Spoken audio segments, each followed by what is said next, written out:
Mesdames et messieurs, merci de m'accueillir ce matin pour animer ce panel sur le système DNS cas du .ga. .ga, c'est un terme anglais pour dire .ga. Alors, vous savez, de nos jours, de nombreuses villes, à l'instar de celle du Gabon, ont connu ces dernières décennies une croissance démographique très importante caractérisée par l'apparition de nombreux quartiers sous-équipés. Libreville en est la parfaite illustration. Les précédents systèmes d'identification des voies souvent appliqués dans les quartiers anciens des centres-villes ont rarement été étendus aux nouveaux quartiers. Il s'ensuit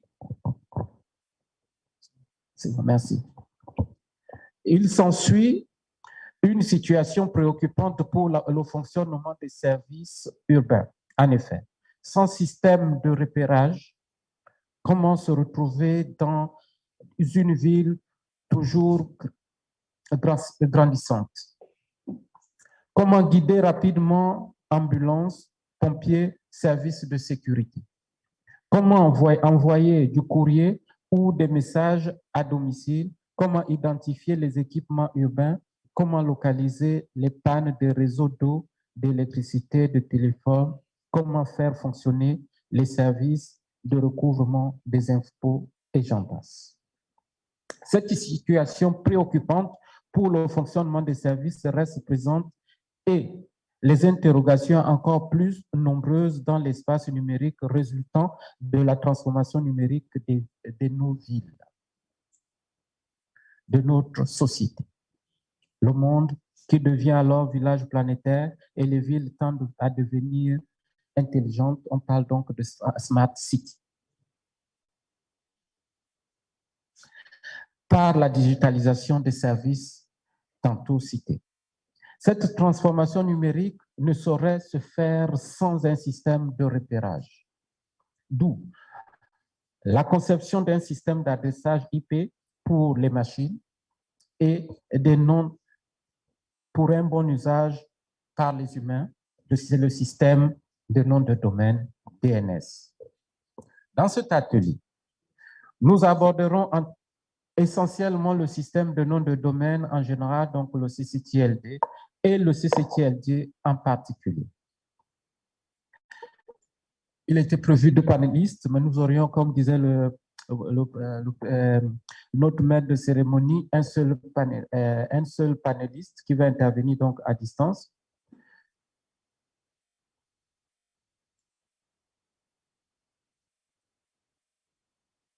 Je vais certainement vous le présenter tout à l'heure. Nous allons donc premièrement présenter le DNS, donc la définition du DNS dans son fonctionnement et son système de gouvernance mondiale. Dans un deuxième temps, c'est vrai que ça va pas être dans les détails, mais nous allons quand même vous brosser une présentation sommaire du point GA. Ensuite, nous découvrirons certainement, j'espère que notre modérateur qui est en ligne pourra nous présenter les modèles de réussite en Afrique dans la gestion de DNS. Et suivra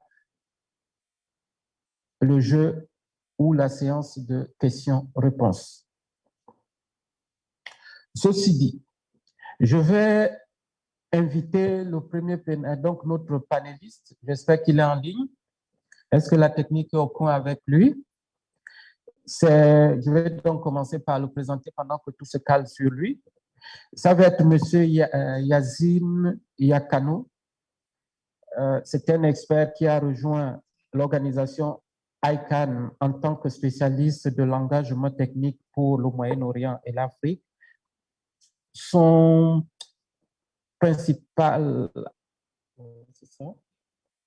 rôle principal, disais-je, est de soutenir les efforts d'engagement technique de l'organisation ICANN dans les régions.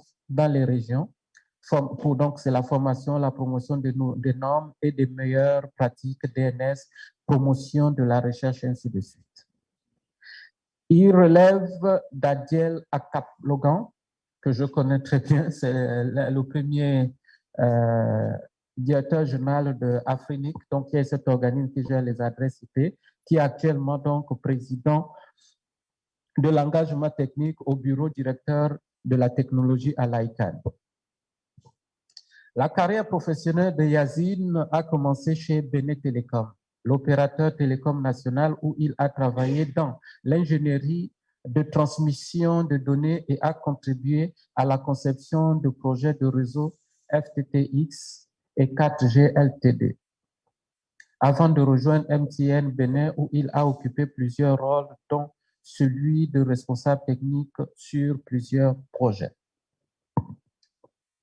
En tant qu'ancien membre de la communauté de l'ICANN, Yazine a été un évangéliste Internet actif dans divers forums tels que le Benin DNS Forum, chercheur associé à Afrinic, Universal Acceptance Steering Group, ISOC Benin, Afralo.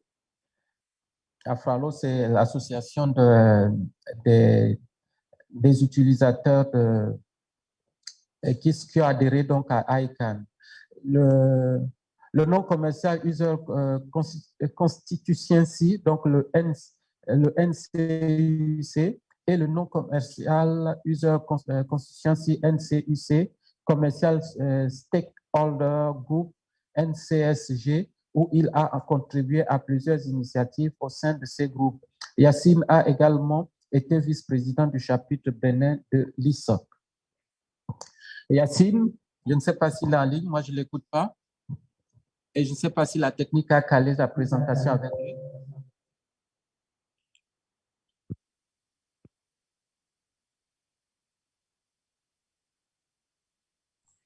Bonjour, monsieur le directeur. Je suis avec vous. J'espère que vous me recevez également. Sa présentation ne passe pas. Alors, je propose de partager mon écran d'ici, si cela est possible. Là, ça va me permettre de pouvoir gérer les slides moi-même directement, si ça vous convient. OK. Un instant, donc. Et voilà. Donc, j'espère que vous recevez ma présentation maintenant.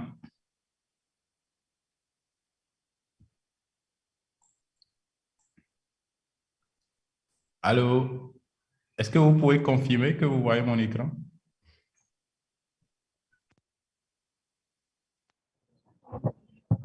Mais moi, je ne vois pas l'écran.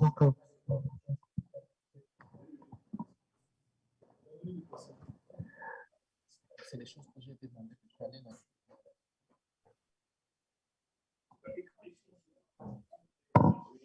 Allô?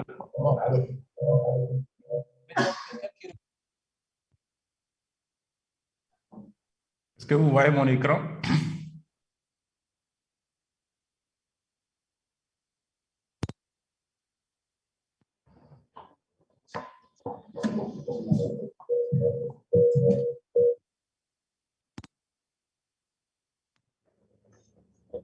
C'est parfait. OK. Super. Donc, merci beaucoup. Bonjour à toutes et à tous.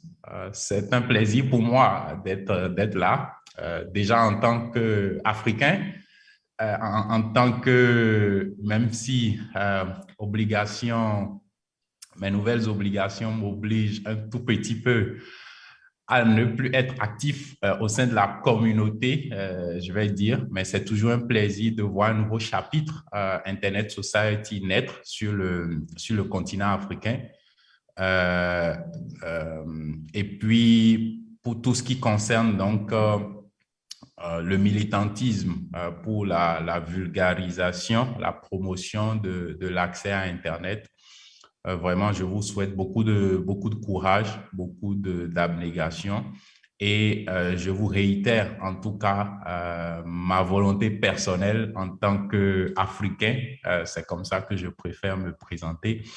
Ma volonté personnelle est celle d'Adiel, que d'ailleurs le directeur général connaît très bien. Et vous savez que c'est quelqu'un qui ne se fatigue jamais lorsqu'il s'agit en tout cas de contribuer aux efforts de développement de l'Internet sur le continent.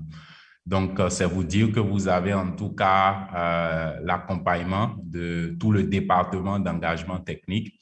Et à travers ma modeste présentation, on va aborder ensemble un certain nombre de sujets qui pourront justement, dans les prochaines semaines, dans les prochains mois, faire l'objet d'autres présentations, d'autres ateliers. Croyez-moi, hein, si vous êtes vraiment disponible, en tout cas, je vais beaucoup vous bousculer. Et puis voilà, si la disponibilité y est, on va pouvoir faire beaucoup de choses ensemble, en tout cas au niveau de l'écosystème local gabonais. Donc, sans plus tarder, je vais, à travers ces quelques slides, je pense que j'ai droit à 45 minutes, si j'ai bien compris. C'est vrai que j'ai d'autres obligations. Malheureusement, j'avais expliqué au comité d'organisation que je dois partir rigoureusement à 10h30 parce que malheureusement, j'ai d'autres obligations de service. Mais je vais rester donc jusqu'à 10h30. Donc, on a encore 35 minutes à passer ensemble. Alors, vous réserverez un peu de temps pour répondre aux questions. Oui, j'espère bien. Donc, je vais faire peut-être 20 minutes. Je vais essayer de faire 20 minutes pour qu'on puisse donc faire les questions, en une dizaine de minutes. Donc, très rapidement, en fait, l'agenda, c'est de parler brièvement du DNS, de montrer un peu comment est-ce qu'il a évolué, de parler un peu je vais dire, de ce qu'on ne voit pas derrière le DNS, en tout cas, si ce n'est les administrateurs qui manipulent cela. Et puis, on va s'attarder un tout petit peu sur le cas du point GA en particulier. Bon, hier nuit, je me suis amusé à faire quelques petites vérifications et puis, bon, c'est pas pour jeter de l'opprobre, c'est pas pour dire que vous faites que tout ce qui est fait est mauvais. Vous faites du très bon travail. C'est juste que comme un peu partout ailleurs, hein, c'est vraiment, c'est pas un cas typique au Gabon. C'est un peu ce qui se passe un peu partout. Et c'est d'ailleurs la raison pour laquelle le département d'engagement technique, entre autres, existe. C'est donc de pouvoir accompagner pour dire, vous pouvez améliorer ceci, vous pouvez améliorer cela, etc., etc. Donc, sans plus tarder, il était une fois. Et moi, je voudrais bien commencer. Je vois quelques participants qui sont quand même là. La salle est assez pleine. Et moi, je voudrais bien vous demander, qu'est-ce que vous savez en fait de l'Internet d'aujourd'hui? Peut-être, qu'est-ce que vous savez de l'Internet à ses débuts?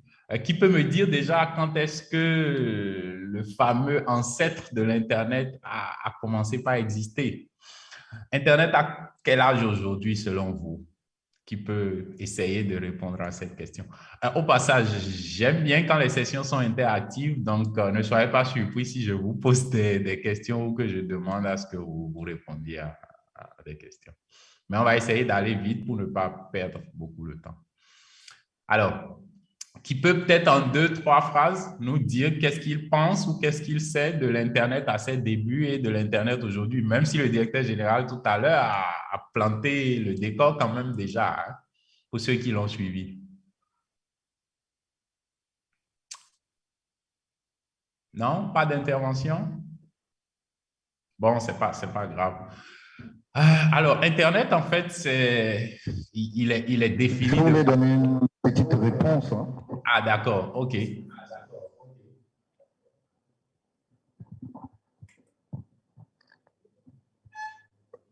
Oui, nous disions que Internet, je pense que c'était d'abord un réseau de l'armée américaine, hein, avec DARPANET, oui. Et oui. Internet, effectivement, dans les années 70, je crois, au niveau de l'armée américaine. Et je pense des businessmen qui ont rendu ça, qui ont voulu ça public. Voilà un peu l'historique. Merci beaucoup. Et c'est effectivement cela. Tout a commencé par des chercheurs, en fait. C'est vrai que l'armée américaine, derrière, a voulu innover. Donc, il y a eu ce fameux grand projet qu'on a appelé la DARPA, enfin le ARPANET, d'accord, piloté par la DARPA. Et puis, il y a eu beaucoup d'histoires derrière, hein, entre 64 et 69. Mais finalement, en tout cas, en 69, c'est ARPANET qui naissait et puis qui interconnectait 4 universités des États-Unis. D'accord? Et puis, petit à petit, le réseau s'est étendu. Il y a eu ensuite la connexion à l'Europe, l'Angleterre notamment, ainsi de suite. Et puis aujourd'hui, 53 ans plus tard, nous nous retrouvons à plus de 100 000 réseaux qui sont interconnectés, qui forment Internet. Et comme l'a dit l'intervenant tout à l'heure, le grand tournant de l'Internet, c'est la première moitié des années 90. Lorsque, notamment, c'est le gouvernement américain qui a compris en fait les enjeux que présentait l'Internet et qui a essayé de révolutionner, de démocratiser, d'ouvrir en fait l'Internet. Et puis, c'est comme ça donc que des privés sont rentrés et ont changé complètement la vision de l'Internet. Ce n'était plus ce réseau-là orienté recherche, mais c'était vraiment devenu petit à petit un réseau orienté service. Et quand on parle de service, on parle de business, bien sûr. Et donc aujourd'hui, même pour faire des transferts d'argent, Internet intervient. Depuis votre mobile, vous pouvez faire des opérations bancaires. Depuis votre mobile, vous pouvez aujourd'hui acheter en ligne, que ce soit aux États-Unis, à Hong Kong, et puis vous faire livrer, suivre la livraison jusqu'à destination, etc., etc. Internet est extrêmement formidable aujourd'hui. Et derrière tout ça, c'est des ordinateurs qui se parlent. Et derrière, sur chaque ordinateur, résident plusieurs services. Comment est-ce qu'on fait pour que les ordinateurs puissent s'identifier les uns avec les autres? Lorsque nous sommes dans un réseau téléphonique, je fais souvent cette similitude avec le réseau téléphonique, dans lequel, lorsque c'est un GSM, vous avez chacun une puce, une carte SIM, et chaque carte SIM est identifiée par un numéro de téléphone. C'est exactement pareil sur Internet. Chaque ordinateur qui est connecté au réseau a besoin d'un identifiant qu'on appelle une adresse IP. Mais un peu comme avec les humains dans le téléphone, on a besoin de l'annuaire téléphonique. On a besoin aujourd'hui de notre comment ça s'appelle là, le phone book, dans lequel vous mettez tout, vous enregistrez les contacts. Et qu'est-ce que vous faites? Vous enregistrez un nom avec le numéro de téléphone associé à cette personne. C'est exactement le même rôle que joue le DNS. Donc, le DNS est en fait ce système qui va faire la translation entre un nom qui est plus facile à un humain à retenir. Facebook.com, gouv.ga, amazon.com, etc., etc. Mais derrière, il faut que les ordinateurs connaissent l'adresse IP sur laquelle se trouve en fait cette ressource-là. Et donc, c'est le DNS qui va nous permettre de faire cela. Je ne vais pas rentrer dans trop de détails. Il y a eu toute une histoire avant le DNS parce que le DNS, c'est 1983. Avant 1983, donc, il y avait une façon de faire qui n'était pas forcément bien. Donc, entre 70 et toute la décennie 70 d'ailleurs, il y a eu une façon de faire qui était un peu complexe et qui rapidement a montré ses limites au fur et à mesure que le réseau s'agrandissait. Donc, il y a eu des réflexions qui ont commencé au début des années 80 pour améliorer un peu cette façon de faire. Et c'est comme ça que le système des noms de domaine est né. D'accord? Pour ceux qui sont intéressés, vous pouvez aller lire donc les tout premiers documents techniques qui ont été écrits pour expliquer ce que c'est que le DNS. C'est les RFC 799, 819 et 882. Donc, les RFC, c'est ce qu'on appelle les Requests for Comment. Requests for Comment, et c'est des documents qui sont publiés par l'organisation qui s'occupe de publier les standards pour l'Internet. Donc, quand vous tapez HTTP, c'est un protocole. Quand on parle de IPv4 ou de IPv6, c'est un protocole. Aujourd'hui, pour sécuriser la communication sur les serveurs web, on parle de TLS, on parle de SSL. Tout ça, c'est des protocoles qui sont définis donc, au niveau de l'IETF, l'Internet Engineering Task Force. Et donc, je disais au début des années 80, il y a eu des réflexions de la recherche et nous devons aujourd'hui le DNS à ces deux hommes-là essentiellement. C'est vrai qu'il y a d'autres derrière, hein, parce qu'ils pilotaient des programmes de recherche à l'université. Donc, c'est Paul Moka-Petris. On a encore la chance de l'avoir parmi nous aujourd'hui, Paul Moka-Petris. Jonathan Postel, il est décédé déjà depuis 99 ou 98 ou 99. Et là, c'était juste avant la création de l'ICANN. Pourtant, c'est lui qui a vraiment suscité la création de l'ICANN. Ironie de l'histoire, n'est-ce pas? Alors, on va voir un peu comment est-ce que le DNS a évolué, parce que de 83 à aujourd'hui, croyez-moi, après plus de 30 ans de service, il y a eu beaucoup d'évolutions, mais on ne va pas rentrer dans beaucoup de détails, on va juste voir de façon très brève ce que c'est que ce fameux annuaire pour l'Internet. Donc, en fait, le DNS, c'est déjà ce qu'on appelle un espace de nommage qui ressemble beaucoup à une base de données, mais qui est un arbre inversé, en fait. Donc, tout commence par le point qu'on appelle la racine, d'accord? C'est le nœud central du DNS, la racine, qui est gérée aujourd'hui par l'ICANN. Chaque nœud dans cet espace de nommage porte donc ce qu'on appelle une étiquette. C'est en fait le nom de ce nœud-là. Et il y a des étages, d'accord? On va parler d'étages. Donc, immédiatement en dessous de la racine, vous avez le premier étage. C'est ce qu'on appelle des domaines de premier niveau. Il y en a deux grandes catégories essentiellement. Les domaines de premier niveau de type générique que vous connaissez généralement beaucoup, le .com, le .org, le .africa, etc. Ils sont sur plus de 2 caractères. Mais il y a aussi les noms de domaines de 2 caractères, des noms de domaines de premier niveau de 2 caractères exclusivement, qui représentent généralement les pays ou les territoires. Donc, le .bj pour le Bénin où je suis, le .fr pour la France, le .ga pour le Gabon, le .cm pour le Cameroun, le .ng pour le Nigeria, ainsi de suite, ainsi de suite. Et puis, en dessous des domaines de premier niveau, vous avez des domaines de deuxième niveau, ainsi de suite, ainsi de suite. Bon, ça, c'est des éléments techniques, d'accord? Ici aussi, je ne vais pas vraiment passer trop de temps parce qu'on a des trucs plus intéressants à aborder devant. Donc, la notion de domaine, la notion de fully qualified domain name, je ne sais pas s'il y a des développeurs parmi vous, des administrateurs système parmi vous. Eux, ils peuvent mieux comprendre déjà rapidement ce que je suis en train de dire. Mais pour le commun des mortels, ce n'est pas vraiment très nécessaire tout ça. La notion de domaine, la notion de zone, la notion de délégation. Vous voyez, quand vous faites par exemple le .ga, c'est une délégation que la racine a faite, d'accord, à une organisation au Gabon pour pouvoir gérer le .ga. C'est ce qu'on appelle la délégation. Lorsque quelqu'un va acheter un nom de domaine chez le .ga, par exemple, Yazid, moi, je ne sais pas quels sont les textes que disent les tests au Gabon, mais si Yazid, un Béninois, peut acheter un nom de domaine chez le .ga, le .ga va me faire ce qu'on appelle une délégation pour que moi, je puisse gérer mon nom de domaine yazid.ga que j'ai acheté auprès du .ga. D'accord? Ensuite, on va voir la notion de frontière administrative et de délégation, mais vraiment, pour le commun des mortels, ce n'est pas très nécessaire. D'accord?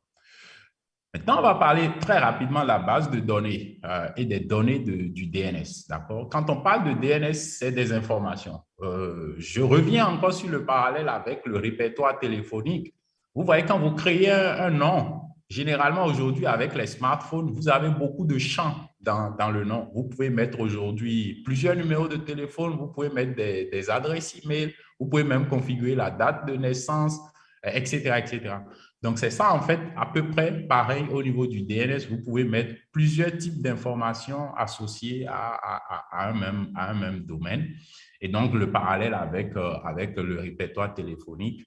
Dans le champ réservé, par exemple, à une adresse email, vous ne pouvez pas mettre un numéro de téléphone. Votre téléphone va refuser. De la même manière, dans le champ réservé à la date de naissance, si vous mettez une adresse email, votre téléphone va refuser. C'est exactement pareil dans le DNS. Chaque type d'enregistrement a sa façon d'être renseigné. Et vous ne devez pas faire le mélange, sinon le système va vous dire qu'il y a un problème, il y a une incompatibilité entre le type que vous avez déclaré et l'information que vous avez fournie. Et ces informations, on les fournit dans ce qu'on appelle un fichier de zone. D'accord? Donc, un fichier de zone, ça va être un fichier normal, un fichier texte qui va représenter un domaine et dans lequel vous allez voir toutes les informations, donc tous les enregistrements liés au domaine. Et comme je le disais, chaque type d'information a un format spécifique, d'accord, de pouvoir être déclaré. Je ne vais pas rentrer dans les détails ici. Comme je le disais, c'est exactement pareil à votre répertoire téléphonique. En déclarant un nouveau nom, vous avez plusieurs champs et puis chaque champ s'attend à un type particulier d'information que vous devez renseigner. Aujourd'hui, il y a une bonne centaine de types d'enregistrement dans le DNS et en fonction donc de ce qu'on veut faire, on fait appel à des types particuliers. Mais il y a certains types qui reviennent toujours d'un domaine à un autre. Quand vous prenez le type NS par exemple, ou le type SOA, ou le type MX, ou le type A ou 4A, c'est vraiment pour les techniciens, les praticiens, c'est des informations extrêmement importantes pour un domaine.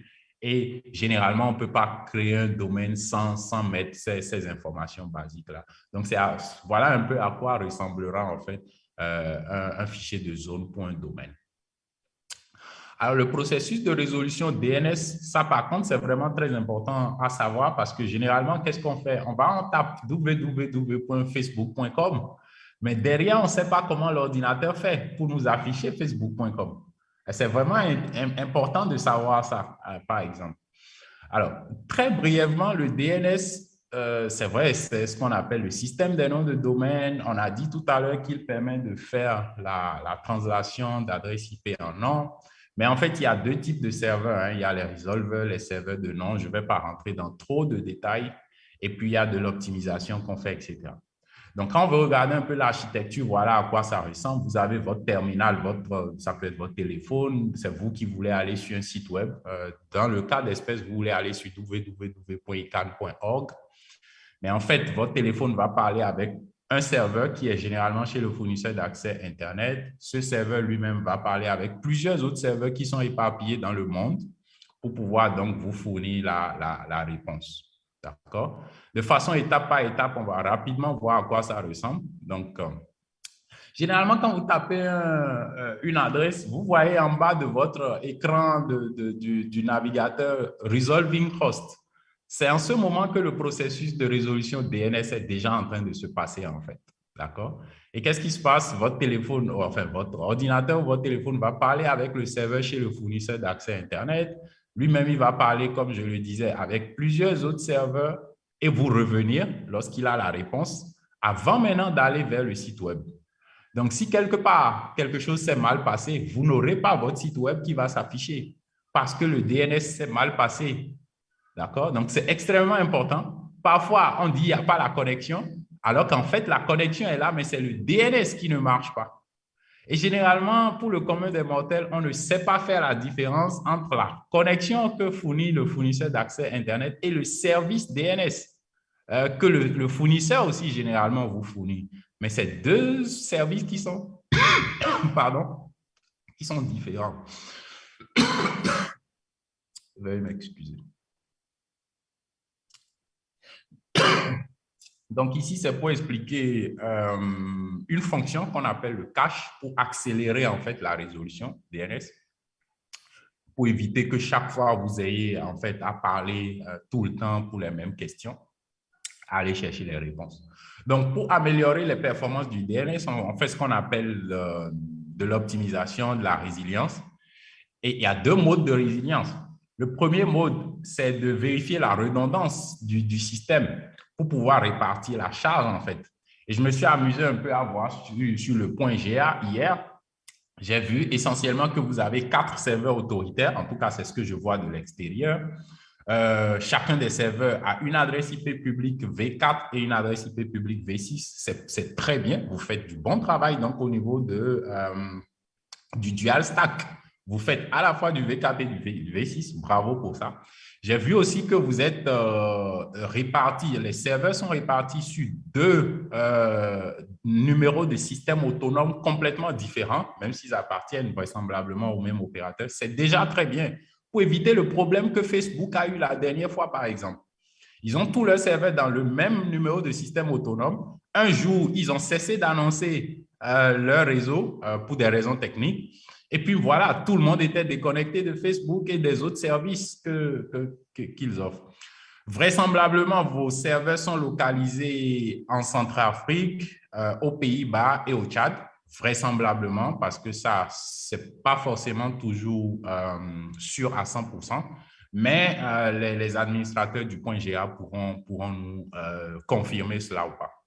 Bon, sur ce point, on aurait pu faire peut-être un peu mieux en essayant de mettre aussi au moins un des serveurs quand même directement au Gabon. Ça fait que lorsque vous êtes déconnecté des fibres optiques, par exemple, au moins en interne, il y a toujours un serveur qui permet de résoudre le point GA. Donc ça, c'est peut-être un point, par exemple, d'amélioration qui peut être vu. Donc, il y a ce qu'on appelle la synchronisation des serveurs. Il y a quelques autres points aussi que j'ai vus qui sont des éléments qui peuvent être améliorés, d'accord? Si ISOC Gabon le permet, peut-être qu'ils pourront servir d'intermédiaire, de facilitateur pour que ICAD accompagne, d'accord, le CCTLD à améliorer ces points-là. C'est beaucoup plus du suivi qu'il faut faire, d'accord? C'est essentiellement du suivi. Et d'adresser les bonnes requêtes aux bonnes personnes. Très rapidement, on va parler de la zone racine, parce que la racine, comme je l'avais dit, c'est le point d'entrée du DNS, c'est le cœur du DNS. Et aujourd'hui, c'est un système extrêmement complexe. Il y a 13 serveurs racines. Je vais vous épargner pour le moment les explications. Et il y a 12 organisations qui gèrent ces 13 serveurs racines dans le monde. Il y a beaucoup. Il y a VeriSign, il y a l'ICANN même et un certain nombre d'autres organisations. Alors, aujourd'hui, dans le monde, on a, hier, j'ai fait la capture d'écran, donc hier soir, on avait plus de 1500 instances de serveurs racines. Alors, les serveurs racines, c'est la même information qu'ils ont, hein, mais suivant une technique particulière, on a la même copie, d'accord? C'est pour améliorer les performances et pour lutter contre les attaques de type DDoS, etc. Donc, assurer la haute disponibilité. Donc, on a plus de 1500 instances de serveurs racines qui sont un peu partout dans le monde. Et moi, je veux m'amuser à vous demander de vérifier, en fait, au Gabon, quelles sont les instances de serveurs racines que vous avez, combien d'instances de serveurs racines vous avez. Et il faut aller, en fait, sur ce site web-là, https://root-serveur.org, d'accord, pour pouvoir le voir. Vous pouvez passer par Google et taper root-serveur avec un s.org, d'accord.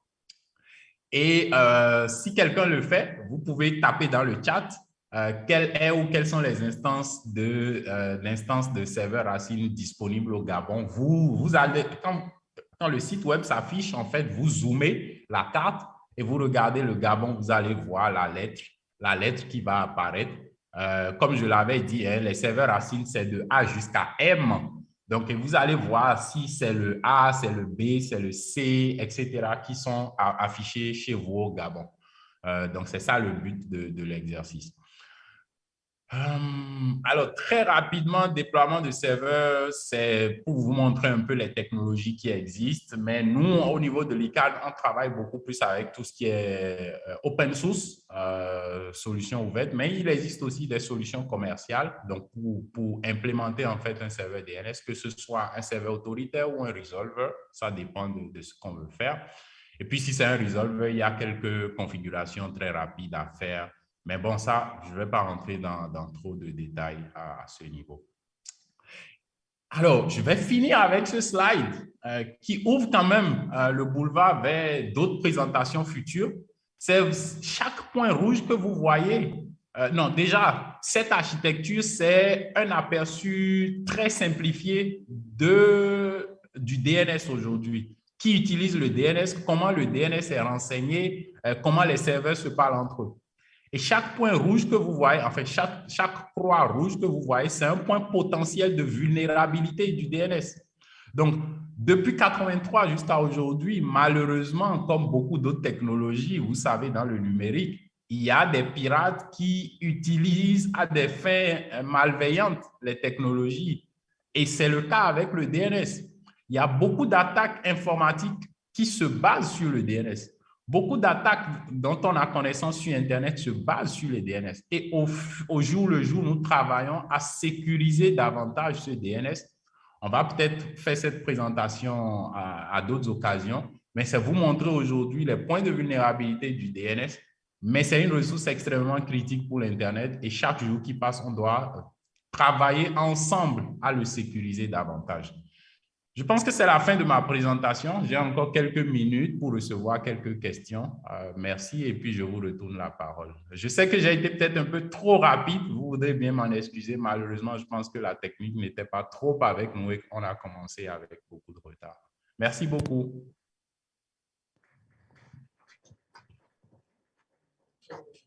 C'est nous qui vous remercions pour cette présentation synthétisée.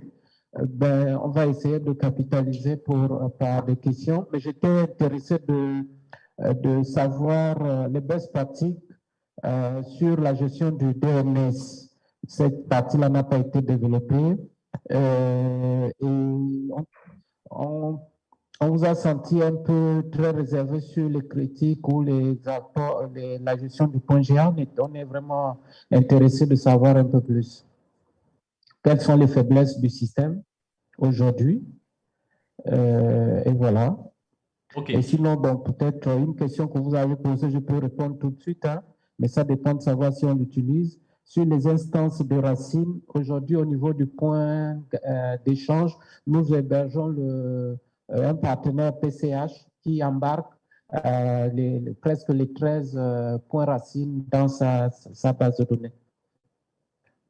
Merci. OK, merci beaucoup. Je pense que la principale question, c'est quels sont les challenges qu'il y a au niveau du point GA. J'avoue que je n'ai pas particulièrement eu à travailler sur le point GA. Je travaille sur quelques autres CCTLD actuellement. Après, les problèmes restent un peu les mêmes.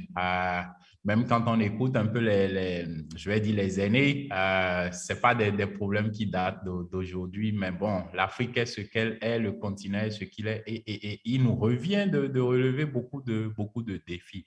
Sinon, comme je le disais hier soir, quand je me suis quand même amusé à avoir du point de vue rapide, technique, il y a des choses que vous faites très bien, il y a des choses qu'on pourrait améliorer. Voilà, c'est comme je le disais un peu partout, les mêmes choses. Il y a toujours du travail. Après, oui, on peut de façon dédiée travailler avec les responsables du point GA, faire des réunions séparées, poser des questions typiques particulières, voir l'architecture, voir les opérations. Je pense que beaucoup de CCTLD aussi en Afrique souffrent au niveau opérationnel. Au niveau opérationnel, on n'a pas les bonnes pratiques, on ne suit pas les bonnes pratiques, on ne suit pas les standards, on ne documente pas les procédures, voilà. Et ça pose beaucoup d'autres difficultés dans la continuité de la gestion du CCTLD. Et quand il s'agit maintenant de sécuriser, de déployer le protocole de sécurité DNSSEC, aujourd'hui, ça devient une grande difficulté parce que on ne va pas se mentir, DNSSEC ajoute une couche de robustesse, mais aussi ajoute une couche supplémentaire de travail. Et une recommandation, c'est de s'assurer qu'en fait, on suit déjà un certain nombre de pratiques opérationnelles pour ne pas aller tomber dans le gouffre après avoir implémenté DNSSEC. On a vu certains CCTLD, malheureusement, qui sont tombés dans le panneau, justement. Donc, je n'ai pas de réponse, je vais dire, explicite, très claire maintenant. Comme je le disais déjà de l'aperçu d'hier soir, il y a quelques points qui peuvent être améliorés. J'avais vu quelques éléments comme par exemple la gestion du SOA, la gestion du serial. J'ai vu que visiblement certains serveurs étaient légèrement en retard sur d'autres. Voilà, ce genre de petits détails. Les pointeurs, c'est un paramètre technique qui n'a pas été déclaré. Ce n'est pas forcément bon, même si tout marche très bien. Voilà, donc c'est ces détails-là, mais honnêtement, en tout cas, dans la gestion, en tout cas, du point de vue architecture, aujourd'hui, opérationnel, ça va relativement, en tout cas, bien, mais il y a des choses à améliorer. Maintenant, la deuxième partie de la question à laquelle je ne peux pas répondre malheureusement, c'est de voir les pratiques opérationnelles, comme je le disais. Et ça, ce n'est qu'en échangeant avec donc, les responsables directs du point GA que je pourrais avoir un peu plus d'éléments de réponse par rapport à cela. Merci beaucoup. Peut-être prendre des questions dans l'assistance, si quelqu'un veut intervenir pendant que les gens réfléchissent. Je vais simplement dire que effectivement, le point G a été implémenté sur la base des technologies NIKS, avec donc des synchronisations avec la tête. Là, vous avez cité le Centrafrique, le Tchad, les Pays-Bas, il y a Singapour, et normalement, il y a une tête au niveau du Gabon, mais qui n'est peut-être pas active. Donc, le gestionnaire pourrait peut-être nous dire un peu plus. Mais nous sommes, j'attends tout justement les questions de la salle. Ça a été clair, pas de questions, pas d'interrogations. Oui. Bonjour tout le monde, merci monsieur le modérateur. Yazid, bonjour. Bonjour. Je suis Anissi Anjoua. Je suis responsable des programmes et projets dans le bureau exécutif Internet Society qui vient de naître. Je suis aussi membre du comité consultatif et de réforme du WACREN, qui a son siège à Accra, et j'ai une responsabilité administrative dans une université du Gabon. Et je suis aussi coordonnateur du projet NREN, donc Gabon, réseau d'éducation de la recherche. Ma question, elle est toute simple. La démonstration dans ton exposé montrait qu'il y avait un problème de best practices qui ne sont pas appliquées, le non-respect des standards, le côté opérationnel qui n'était pas très visible. Et ma question, elle est toute simple. Il y a quelques années, le Gabon et le Mali ont été interpellés à Addis Abeba parce que, d'après les dires de ceux qui nous avaient interpellés sur la scène à Addis, lors d'une assemblée générale de WACREN, il était question en fait que nos deux États avaient aliéné un outil de souveraineté. Donc, ils avaient cédé la gestion du point GA à Finon. Donc, ayant aliéné un outil de souveraineté, je ne sais pas si c'est un outil de souveraineté, peut-être que vous me donnerez la réponse, est-ce qu'on a la possibilité de pouvoir gérer et respecter des best practices lorsqu'on a aliéné un outil de souveraineté qui est géré par une entreprise privée étrangère? Et c'est une question, il faut la rediscuter. Je prends un exemple tout simple. On peut avoir un État à côté du Gabon qui a un souci avec l'État, qui met des milliards et qui peut racheter cette entreprise. Donc, voici aujourd'hui la problématique de ce point GA. Donc, est-ce qu'on peut le gérer? Je ne crois pas, on ne peut pas le gérer parce qu'il est géré par Finon. Les serveurs ASIM que l'on a identifiés avec les 4 adresses IP publiques qui sont pointés sur 2 ASN qui appartiennent au même opérateur, mais ça appartient à cette même entreprise privée qui a géré le projet de manière technique et jusqu'au bout. Donc, voici la situation un peu délicate dans laquelle se retrouve le Gabon. Quel peut être le moyen de sortir de cette situation de dépendance? Pour vous qui avez eu l'habitude de conduire ce type de projet, est-ce qu'on peut en sortir? OK. Merci beaucoup pour la pertinence de la question. La réponse courte, c'est oui, on peut en sortir. Maintenant, c'est vrai qu'il y a tout un processus à suivre. Ce n'est pas facile, c'est vrai. On a vu certains qui y sont entrés depuis plusieurs années et qui en sont toujours peut-être je ne sais pas, encore au début, qui ne sont pas encore assez suffisamment avancés.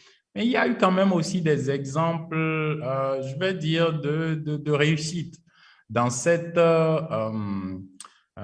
reprise, on va dire, en mai des opérations du CCTLD. On a vu certains CCTLD sur le continent qui étaient vraiment aussi bien gérés du point de vue administratif que technique par des structures qui sont complètement à l'extérieur du pays, mais aujourd'hui, c'est entièrement géré par le pays lui-même. Je ne veux pas vraiment donner d'exemple non plus ici maintenant, mais c'est vous dire que oui, il faut voir le verre à moitié plein. C'est possible déjà, ça c'est vrai. Et il y a le département de GSE, Global Stakeholder Engagement de l'ICANN, qui est spécialisé justement dans ce genre d'opération, puisque leur rôle est justement d'accompagner les parties prenantes. Moi, mon département, nous, on accompagne beaucoup plus au niveau technique. Renforcement de capacités, vulgarisation des meilleures pratiques et des standards, accompagnement on va dire, dans la régularisation technique, etc. Mais il y a le département GSE.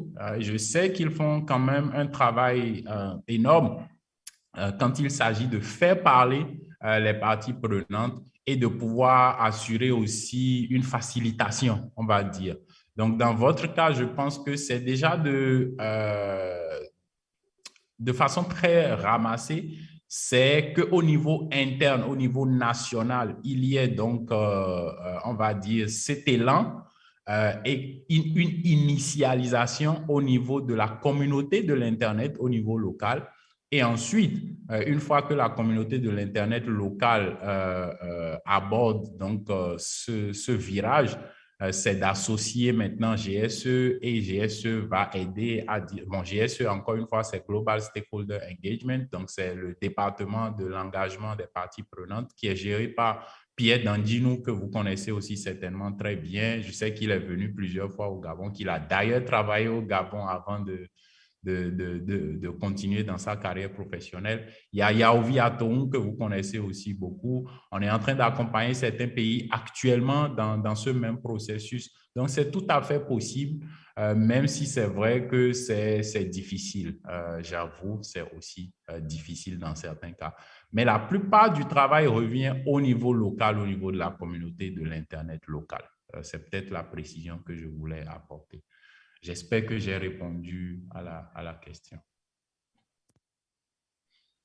Niveau de connaissance, mais moi j'ai signé ce contrat, je pourrais peut-être répondre à tous ceux qui s'interrogent sur cette question, parce que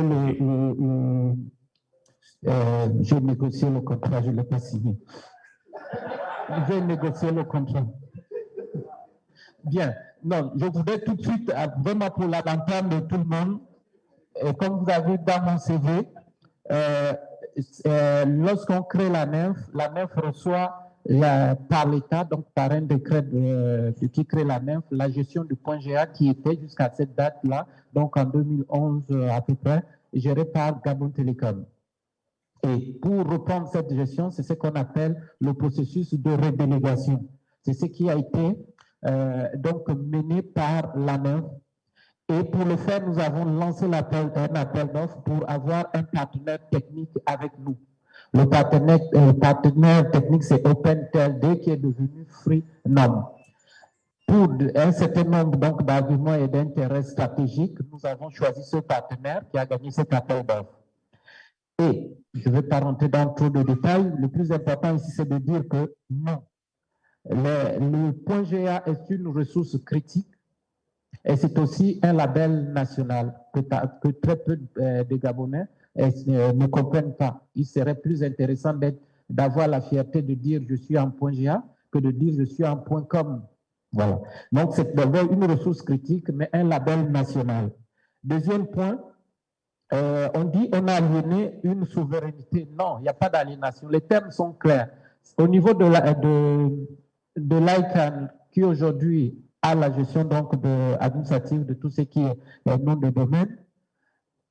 Il y a une base de données donc au niveau du service RACI où ce sont des administrateurs gabonais qui le font. Nous n'avons pas besoin de 1000 process pour choisir l'opérateur ou le partenaire technique avec qui nous travaillons, puisque c'est nous qui avons la maîtrise sur cette redélégation. C'est que vous avez expliqué dans votre exposé, la redélégation de la racine vers le Gabon est une maîtrise. Et ça, j'ai été intraitable sur cette question, qu'on ne pouvait pas aliéner ça, et c'est noir sur blanc dans ce contrat. Donc, c'est déjà un premier point. Il n'y a pas d'aliénation, puisque c'est le Gabon qui détient ce code-là, cette clé de la redélégation de ce nom de domaine. Bien. Deuxième point, je disais tantôt que le nom de domaine est géré, je vais dire, en système NICS. Donc, c'est une démultiplication des serveurs racines, donc cette fois-ci, on va dire de la racine gabonaise, donc du CCTLD, pour donner un service de proximité. En d'autres termes, si vous êtes en Asie, le système automatiquement cherche le serveur le plus proche de chez vous et vous délivre le même service du DNS. C'est là où vous avez cité rien que les serveurs qui sont au niveau de l'Afrique, mais il y a un certain nombre, je n'ai plus tous les serveurs en tête, mais je sais qu'à l'époque, lorsque je suivais le dossier, il y avait des serveurs au niveau d'Amsterdam, donc dans les Pays-Bas, à Singapour, et un nœud au Gabon, et les équipements sont bien installés au Gabon, c'est moi qui les ai installés. Mais à l'époque, il fallait activer ce lien, et c'est à ce moment-là que la NEF était en train de travailler pour acquérir son AS et activer son nœud.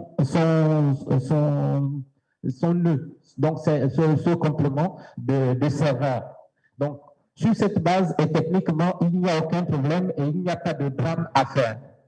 Et le modèle économique, puisque quelqu'un en a parlé, c'était tout le monde a accès au nom de domaine du Gabon. C'est un modèle économique et c'est un système ouvert. Et il ne faut pas oublier que derrière la gestion d'un nom de domaine, c'est d'abord du business. C'est le DNS qui est à la racine pratiquement de tout quelque part. C'est un élément, comme je vous ai dit, une ressource critique. Si aujourd'hui vous coupez votre DNS, votre réseau tombe, vous avez cité le cas de Google qui n'a pas pu communiquer aux autres ces informations et est tombé dans le noir. Et aujourd'hui, ce qui a amené la création de l'ICANN, c'est tout le débat sur qui va gérer les serveurs racines. Ce n'est qu'un fichier tout banal, mais qui fait un gros problème. Qui va le gérer parce que c'est une ressource critique et très essentielle. Parce que c'était contrôlé à 100% par les États-Unis. Et chaque pays se disait que les États-Unis, un bon matin, peut se lever et dire aujourd'hui, je mets la France dans le noir, je mets l'URSS dans le noir et on en a vu des cas. Donc, c'est pour dire que tout le contrôle et le niveau stratégique est bien contrôlé par le Gabon. Maintenant, le niveau technique, c'est tout un autre débat. Malheureusement, les gestionnaires ne sont pas dans cette salle. Ils sont bien intéressés pour donc nous donner plus d'informations. Dommage qu'il n'y ait pas une communauté qui soit réellement organisée autour de ce DNS. Parce que c'est ça aussi l'importance. Et c'est autour de cette communauté qu'on communique et qu'on explique un certain nombre de choses. Non, il n'y a pas d'aliénation de la souveraineté du Gabon par rapport au nom de domaine. Merci. Merci, monsieur le modérateur. Merci, Sirak, Yazid. Je ne suis pas pour. Parce que cette façon de pratiquer, c'est-à-dire d'aller récupérer des structures, c'est vrai qu'elles sont qualifiées, mais quand même en 10 ans ou 15 ans, dans le courant du développement d'Internet, je crois qu'il y avait ce qu'on appelait la promotion des ressources humaines. Donc, le Gabon a participé avec d'autres États à promouvoir toutes ces ressources humaines. Pourquoi est-ce qu'on est obligé d'aller, prenons même le collègue d'à côté ou au Cameroun, et d'aller prendre une ressource technique qui soit logée ailleurs?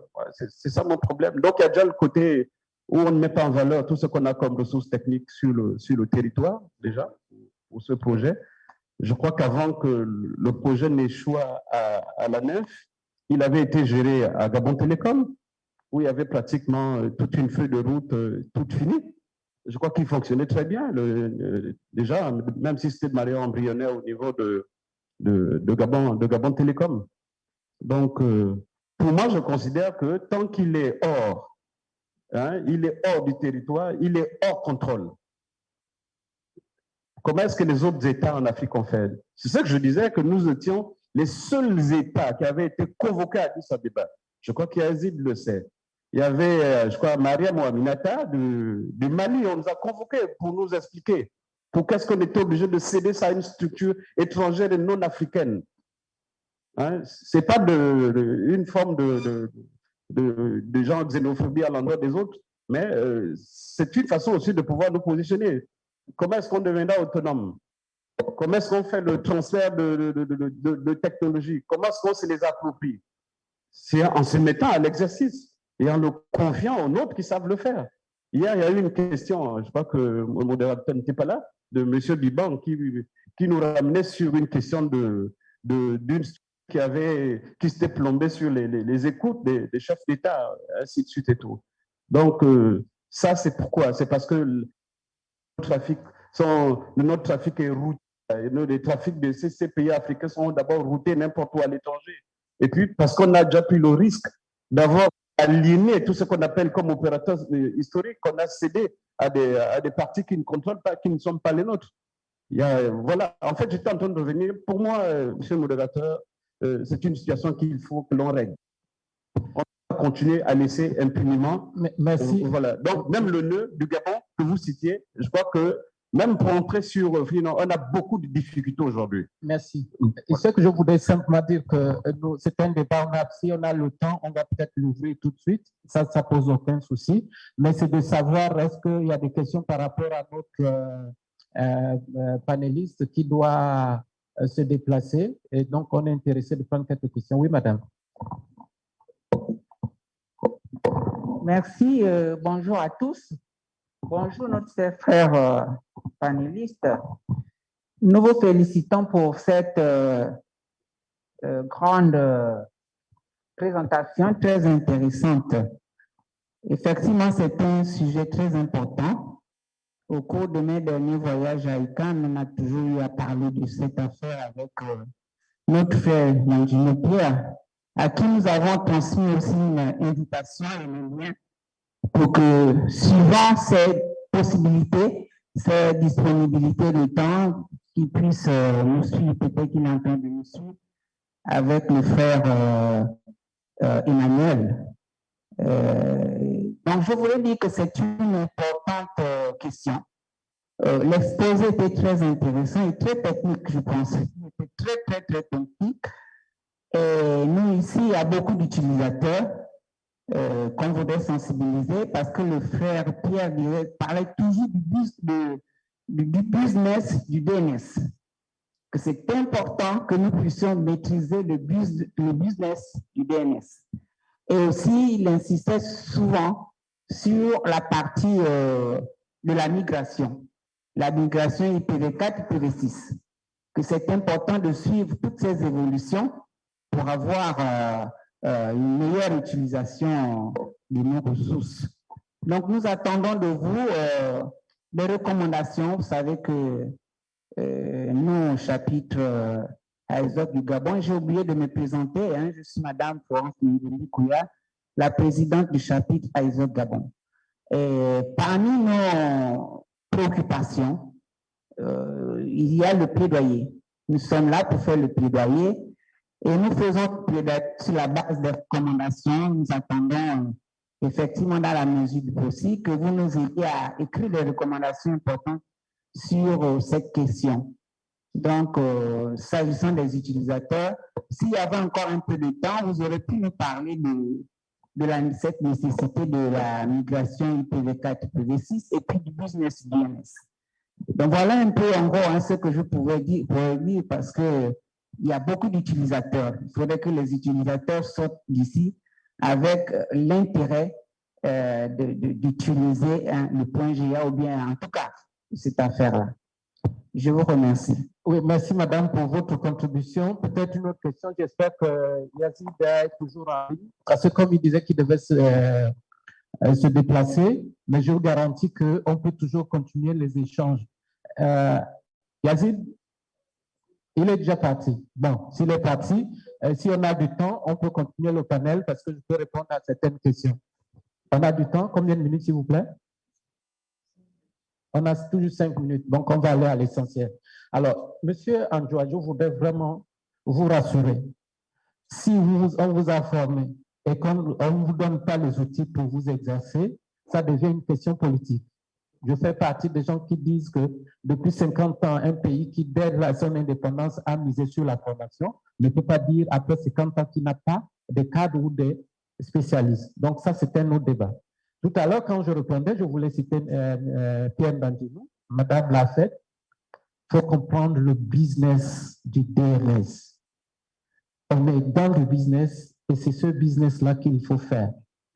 Aujourd'hui, le partenaire technique que nous avons, ce n'est pas que quand on l'appelle partenaire technique, ne veut pas dire forcément que la technique technicienne, c'est aussi la technique commerciale, c'est aussi la technique marketing, ainsi de suite. C'est ça le partenaire que nous avons choisi. Avec un modèle économique sur lequel nous pouvons donc aller plus loin.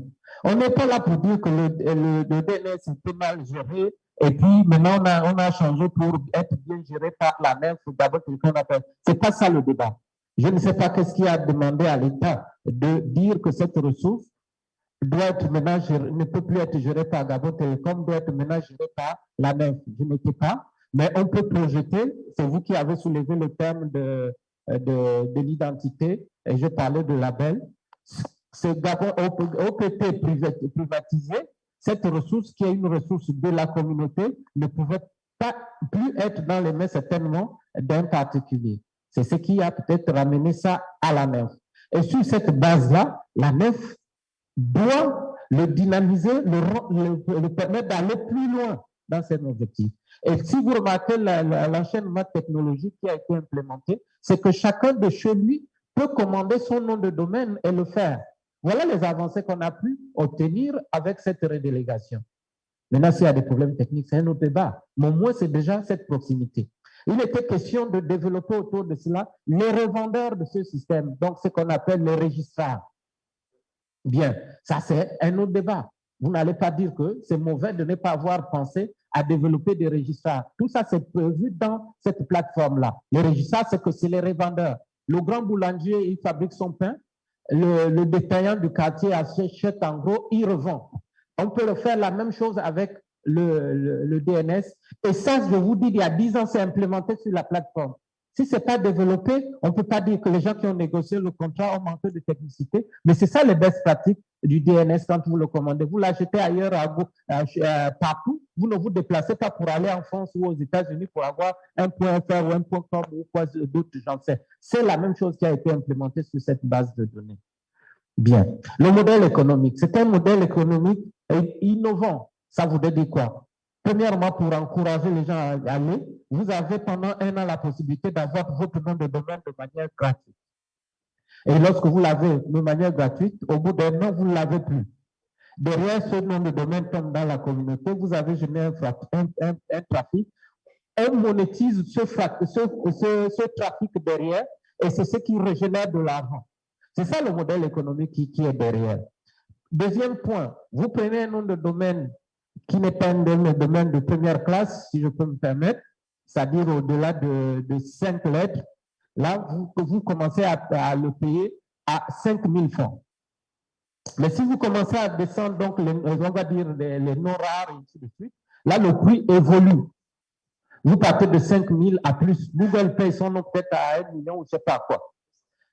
Donc, c'est pour vous montrer que les noms, on est dans un système commercial et cette plateforme-là a été installée pour réellement faire du business. Bien.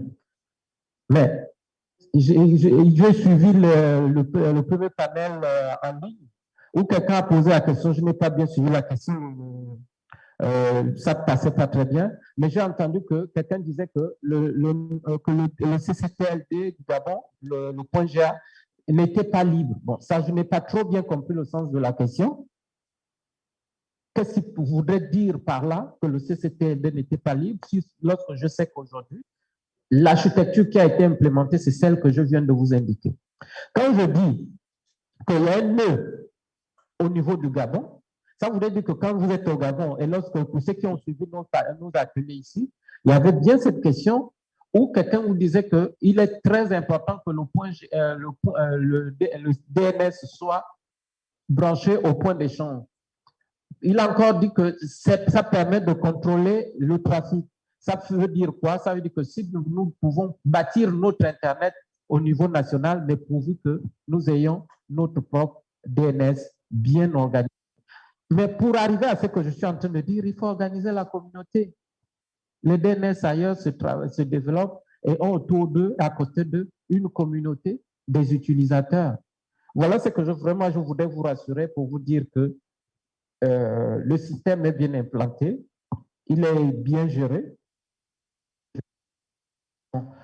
Mon rôle, mais je pense que ces efforts sont faits dans ce sens. Le serveur de la partie gabonaise est bien géré. Le Gabon gère toute la partie nationale, c'est géré par le Gabon, et toute la partie internationale, c'est géré par le partenaire international. Voilà les termes du contrat. Ça voudrait dire que vous allez voir automatiquement, lorsque vous vous connectez hors du Gabon, vous demandez à avoir un point GA, vous allez voir que c'est les plateformes de Freenom qui vont apparaître. Et lorsque vous êtes au Gabon et que vous demandez votre nom de domaine, vous allez voir que c'est les plateformes du Gabon qui vont apparaître. Voilà ce qui a été dit. Et le Gabon, techniquement, gère ce point. Et je vous ai dit, les points de souveraineté, ainsi de suite, sont bien la propriété du Gabon. Le reste, on essaie d'impulser un business. Donc, d'être dans le système, de modèle économique du DNS. Voilà ce que je voudrais partager avec vous. Mais je suis intéressé à ce qu'on essaie d'aller plus loin dans ces échanges. Et c'est tellement pour qu'il n'y ait pas trop un dialogue entre nous deux, parce que c'est souvent intéressant. Et si quelqu'un veut prendre la parole, ce serait pas mal. Monsieur le modérateur, nous laissons quand même M. André reprendre la parole, mais très succinctement parce que nous sommes en assemblée. Merci. Ok, merci Théo. En fait, ce n'est pas une question, hein. C'est simplement... Le travail a été très bien abattu au niveau. Excusez-moi, je voudrais terminer parce que l'idée a l'air à la tête. Quand on vous convoque, par exemple, sur des questions aussi épineuses, de venir vous expliquer, vraiment, si vous n'avez pas suffisamment d'outils, n'allez pas. Et je suis sûr que à cette réunion, Pierre Dandjinou n'était pas avec vous. Parce que je veux vous dire, quand les gens parfois me posaient la question lorsque je fréquentais les rencontres ICANN et ainsi de suite, c'était même les premiers défenseurs en disant le Gabon fait du business avec le DNS. Et c'est vous dire qu'en matière de best practice, c'est une plateforme qui répond aux best practices en matière de DNS. Ok, d'accord. En tout cas, merci. Moi, c'est en fait ce dernier volet concernant le modèle économique, dans le côté business. Le DNS, en fait, le CCTL2 sort de Gabon Télécom pour venir à la NEF, qui est en fait une structure d'État, hein, qui est un bras séculier technique de l'État, qui n'a pas vocation à faire du commerce. Ça, c'est déjà un. Et c'est logé à l'intérieur de la NEF. Or, dans les pratiques, il est dit que ce volet, en fait, doit échouer à quelque chose, à un groupe, à une structure qu'on met en place pour faire du commerce. À la limite, on appelle ça une délégation. Pour qu'est-ce qu'au niveau de la NEF, on n'a pas délégué ça à une structure autonome qui est là uniquement pour faire du business. Je vais vous expliquer les difficultés que j'ai souvent. J'ai deux noms de domaine que je gère, uob.ga, que l'on me facture à 250 000 francs chaque année. J'ai univ-omarbongo.ga comme facture à 5 000. Ces noms, hein, qui sont affectés en fait à des structures d'État, nous sont facturés. En fait, c'est des questions, quoi. Nous sont facturés. Et quand il faut les payer, notre agent comptable ne connaît pas la procédure pour aller payer. Donc, quand on appelle chez celui qui paye, on nous demande de passer au trésor payer une quittance. Vous voyez, c'est beaucoup de difficultés comme ça qu'on a sur le modèle. Déjà, il y a aussi le côté communication où on n'en parle presque pas. Hein? On n'en parle presque pas. On a beaucoup de difficultés. Le produit lui-même, il est bien. Hein? Il est connu par nous, puisqu'à travers un cabinet, nous sommes local Internet enregistré. Donc, LIR, avec IT Gabon en compagnie. Je crois qu'on était parmi les tout premiers à être LIR. Donc, c'est ça, M. Koumas. La question est à ce niveau-là. Côté business model, est-ce que l'endroit où on a logé permettra réellement de faire du business autour du DNS?